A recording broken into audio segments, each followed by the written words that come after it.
Hello there. You all right? So, real quick.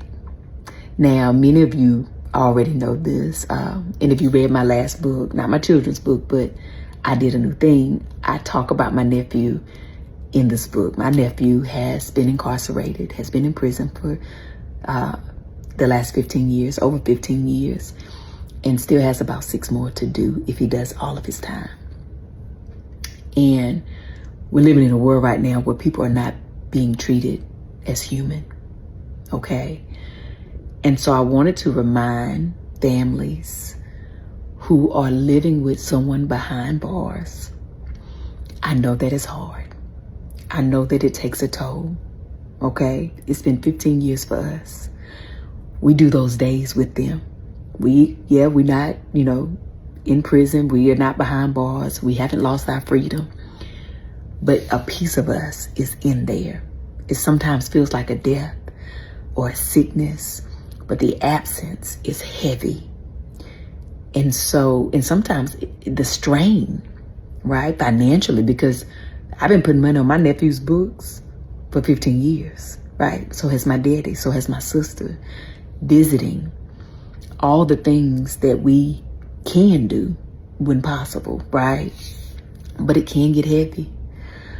And I know that a lot of times it can cause strain on families. And so I just want to send some encouragement right now and to share with you what I wrote in my book about was for my nephew. I started this like maybe 2 years ago or so. They have a texting system where you can text. You can pay every month for them to have text conversations with you. Instead of like writing letters, it's more instant.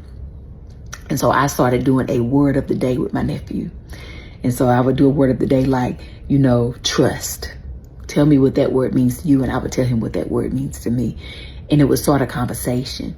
Because what I had started to realize is that a lot of our conversations were beginning to be too surface. And I needed to see exactly where his mind was at. Because the unfortunate truth is, some of these prisons, they don't have true rehabilitation. So as a family member, I feel we have to do our part too, right? And making sure their mind is all right, especially if they're coming home.